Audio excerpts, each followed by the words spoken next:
Sur cette vidéo, nous allons voir l'approche d'une victime consciente qui vous parle, avec qui vous pouvez communiquer. Quelle est la première chose qu'on va faire? On a déjà pu le voir un peu dans les différentes slides. Le premier élément, ça va être votre sécurité. Donc pensez bien à sécuriser la zone le mieux possible. Donc là, ça veut dire analyser, regarder la situation, regarder ce qui se passe, regardez si vous prenez un risque à intervenir immédiatement ou pas.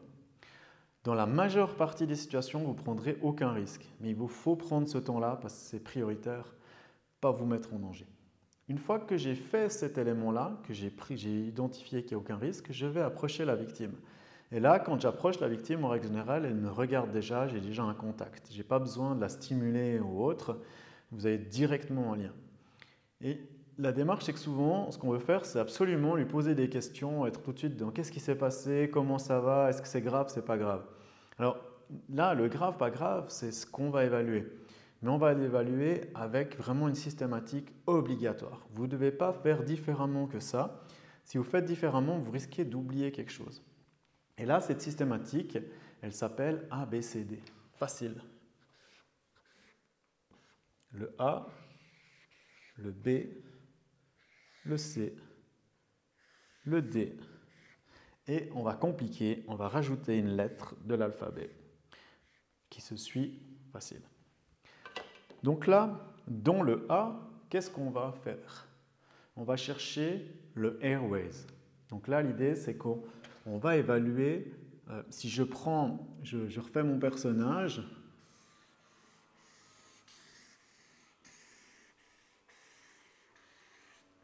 le A, ça va être le airways, donc les voies aériennes.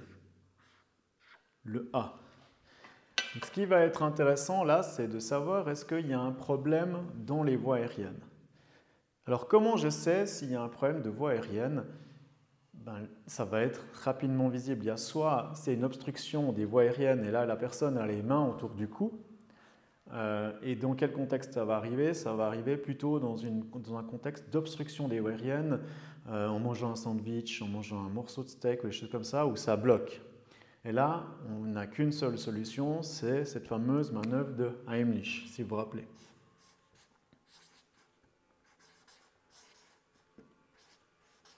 Donc on va venir au niveau du diaphragme, et on va pousser le diaphragme contre en haut pour éviter ça. On a une deuxième situation qui peut arriver où là, on n'a malheureusement aucune possibilité de stopper ça. C'est tout ce qui est allergie. Donc le A de allergie. Si la personne s'est fait piquer dans la bouche et que vous avez la langue qui gonfle, c'est une raison d'appeler les secours. Et là, l'idée, c'est que dans mon schéma ABCD, je vais alarmer au fur et à mesure. Et là, clairement, on a une situation d'allergie qui fait que la personne, je vais souligner encore plus large, la personne, elle n'arrive plus à avaler sa salive, voire elle dit que ça gonfle dans la bouche, elle commence à avoir de la peine pour respirer ou autre. Donc elle a vraiment une sensation, il y a quelque chose qui gonfle et ça la dérange. Donc souvent, c'est des gens qui sont penchés en avant, qui arrivent soit plus parler si on est dans le contexte là de l'obstruction et qui n'arrivent plus à respirer, ou soit qui n'arrivent plus à déglutir et puis c'est des gens qui sont penchés en avant et qui bavent. Et si on a déjà une situation là, on n'a pas besoin d'aller plus bas, on fait directement, on appelle le 144. Donc dès qu'il y a un souci dans cet ABC, on appelle le 144. Si dans mon A, je n'ai pas d'obstruction, que la personne elle me dit qu'elle n'a pas de souci pour avaler et puis qu'il n'y a pas d'autres problématiques, je passe au B. Donc l'idée c'est vraiment je fais étape par étape pour rien louper. Le B, alors je vais juste reprendre la même couleur, c'est les poumons. Comme on en a deux, tac, je vais mettre ce B comme ça. Donc là, vous avez les poumons qui vont être évalués. Donc ce qui est intéressant maintenant, c'est de lui demander tout simplement comment ça va pour respirer. S'il y a un problème là, elle va tout de suite vous dire qu'elle a de la peine à respirer, mais on aura déjà appelé. Maintenant, il y a des gens qui vont vous dire ça va comme d'habitude. Et puis la respiration, elle n'est pas fabuleuse, mais c'est comme d'habitude. Par contre, il y a des personnes qui vont dire « j'ai gentiment de la peine, je ne sais pas pourquoi, j'ai de la peine à respirer ». C'est quelque chose qui doit vous inquiéter. Là, est-ce que j'appelle tout de suite l'ambulance ou pas? C'est des fois un peu plus complexe. Par contre, si la difficulté est accompagnée de bruit, donc le B de bruit,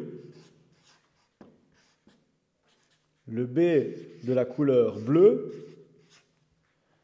il vous faut appeler tout de suite. Il y a un autre élément qui est intéressant et qui doit vraiment vous faire appeler immédiatement, c'est quand la personne elle n'arrive plus à vous parler. C'est-à-dire que vous lui dites comment ça va pour respirer, j'ai de la peine à respirer. Donc elle n'arrive pas à faire une phrase complète. Et ça, c'est une priorité absolue. Là, vous pouvez appeler directement. Ce qui est intéressant, c'est qu'il va falloir le positionner spécifiquement, cette personne. Et quand on a un problème de B, il y a une position optimale, c'est soit assis ou soit semi-assis. OK? Donc l'idée, c'est vraiment thorax surélevé. Et ça, c'est quelque chose, vous devez absolument le faire parce que vous allez pouvoir donner vraiment une amélioration de la respiration et directement, on va appeler les secours. Si le B, la personne, vous lui demandez comment ça va pour respirer, elle dit ça va bien, pas de souci, on arrive au C. Et là, dans le C, il y a un élément qui est prioritaire, c'est le côté cardiaque. Donc là, c'est le C, il est là, hein, c'est le cœur, on est d'accord. On va le mettre un peu plus bas pour que ça réponde. Mais l'idée, c'est on va évaluer le côté cardiaque. Est-ce que ce cœur, il fonctionne bien? Et comment je peux savoir s'il fonctionne bien ou pas? Et bien là, on arrive sur le C de couleur.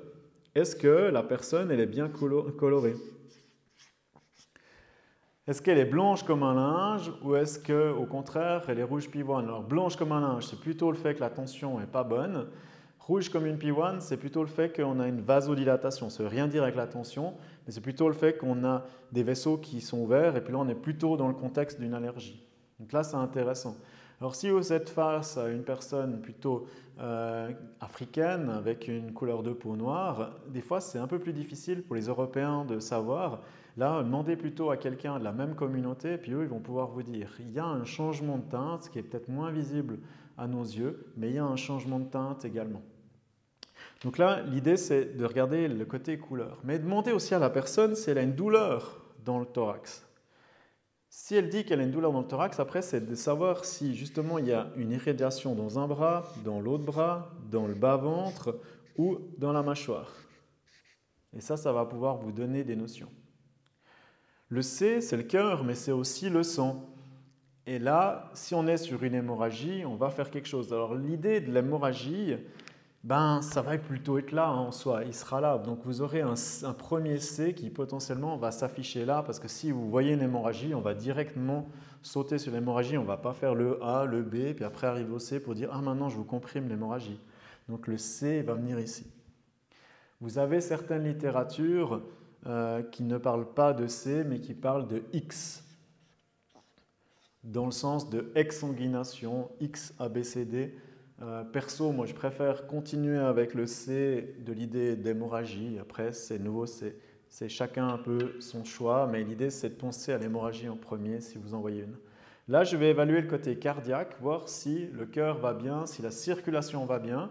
Si la personne elle est pâle comme un linge, elle ne se sent pas bien, dans quelle position on devrait la mettre? Effectivement, on la met couchée sur le dos. C'est juste. Par contre, il y a une petite spécificité, c'est que si elle a de la peine à respirer et elle décrit une douleur thoracique, c'est la peine de respirer qui va primer. Donc on va la laisser assise ou semi-assise. Parce que si je la couche, le problème c'est qu'elle aura encore plus de peine à respirer et ça va encore plus endurer. Là, on va mettre la personne couchée pour plutôt une personne qui a une tension basse mais qui n'a pas une douleur thoracique. Quelqu'un qui est blanc, qui ne se sent pas bien, qui fait plutôt un malaise, on va le mettre là. Et puis après, on a le côté neurologique. Et puis là, l'idée, c'est de tester le cerveau. Donc le D, il est là. C'est de voir s'il y a le cerveau. Et puis là, on a un acronyme qui s'appelle FAST ou VITE. Je vais les mettre les deux, comme ça, vous n'avez pas de souci.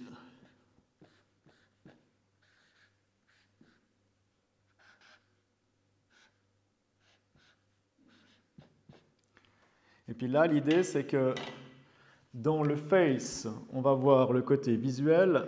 Donc on regarde le visage de la personne et on regarde s'il y a la bouche qui pond d'un côté ou pas. Est-ce qu'il y a quelque chose qui se passe? On a aussi au niveau de l'œil. Est-ce qu'il y a quelque chose, comme ça, la lèvre qui penche? Donc le face ou visage. Le A de arme ou invalidité. Donc là, l'idée, c'est, alors si jamais c'est une main, je le dis parce que des fois, je la loupe un petit peu. Donc là, l'idée, c'est de demander, serrez-moi les mains. Est-ce que les deux mains, elles serrent? Est-ce qu'il y a une action? Donc là, vraiment, simplement, serrez-moi les mains. S'il n'y a qu'un seul côté, c'est qu'il y a potentiellement un problème. Parce que si vous vous rappelez, dans le cerveau, on a le côté gauche du cerveau, donc là on est droite-gauche, qui va faire activer le côté droite et vice-versa. Donc on a un échange et du coup on aura toute une partie du corps qui va être lésée. Et là on aura ce bras-là qui ne bouge pas et ce bras-là qui bouge. Après on a le S de speech ou trouble de la parole. Du coup elle a une plus grande tête. Et puis là, ce qui va se passer, c'est qu'on peut avoir quelqu'un qui fait blablabla ou qui a de la peine à parler, comme on a quelqu'un qui n'arrive pas à parler du tout. Donc on peut avoir plein de troubles de la parole, mais l'idée c'est que si la personne ne parle pas comme elle parlait avant, on doit s'en inquiéter. Il faut bien penser que les troubles neurologiques, c'est assez rapide. C'est rapide même. Et puis là, on est plutôt dans la rapidité, on est dans l'horloge, donc l'idée c'est que c'est time, le temps, et puis dans l'idée d'événements, c'est urgent, extrême urgence, voilà le terme exact. Pas oublier qu'on peut avoir un cas traumatique, et dans les cas traumatiques, on va aussi tester la main, mais on teste aussi les jambes pour voir s'il y a plutôt une lésion comme ça, parce que quand c'est neurologique, c'est plutôt dans cet ordre-là, c'est-à-dire les deux jambes, les deux bras, ou ainsi de suite, quand c'est plutôt traumatique. Donc là, on a fait le côté neurologique. On va aussi lui demander comment il s'appelle. On peut poser 2-3 questions de voir s'il est orienté, s'il est bien là ou pas. Si quelqu'un est chez vous, dans votre salon, et il vous dit qu'il a la Migros, c'est clair qu'il n'est pas au bon endroit. Et là, il y a un souci, vous pouvez appeler les secours. Dès qu'il y a un élément qui s'allume là-dedans, vous pouvez obligatoirement appeler le 144. Juste un petit rappel, pour les troubles neurologiques, c'est le même positionnement, c'est coucher sur le dos. Donc vous avez 3 positions, c'est-à-dire position latérale de sécurité pour l'inconscient qui respire, qui va venir plus tard, ou coucher sur le dos pour quasiment tout le monde, sauf les problèmes respiratoires. Maintenant, si dans la BCD tout va bien, c'est que peut-être il a une petite plaie, une petite brûlure ou rien du tout de grave, ben là vous pouvez le laisser dans la position que vous voulez. Mais s'il y a un problème dans le A, B, C, D, c'est d'office soit couché sur le dos, soit assis. Et puis après, on arrive dans le E, puis vous allez me dire, mais c'est quoi ce E et autres? Alors ce E, ça va être exposé, réchauffé. Et puis là, il y a un élément super important qui va arriver, c'est la couverture.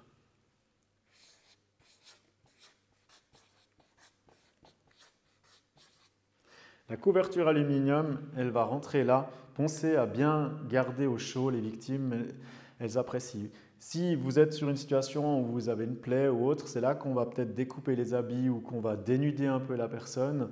Pensez toujours, là on a 2 dés supplémentaires qu'on peut rajouter.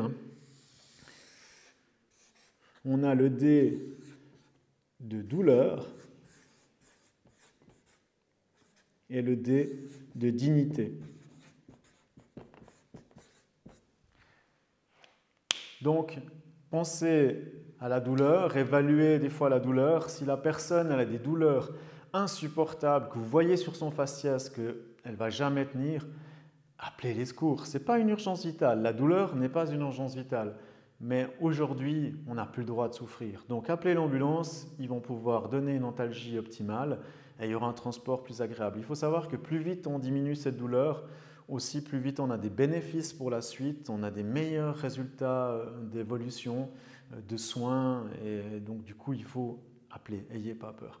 Et n'oubliez pas la dignité de la personne, si vous devez la déshabiller, faites attention à ce qu'il n'y ait pas tout le monde qui la voie dénudée. Dans le contexte de la réanimation qui sera vu après, là par contre on sera sûrement obligé de peut-être dénuder un petit peu, mais vous pouvez très bien faire une réanimation avec un soutien-gorge. C'est vous qui voyez où est-ce qu'on se situe par rapport aux personnes et par rapport à l'urgence. Mais si on peut, on va essayer de tout faire pour aussi garder la dignité de la victime. Voilà un petit résumé de l'approche de la victime consciente qui respire. L'inconscient qui ne respire pas ou qui respire, ça sera après. Là, je rappelle, c'est la victime consciente. Merci d'avoir suivi. À tout bientôt.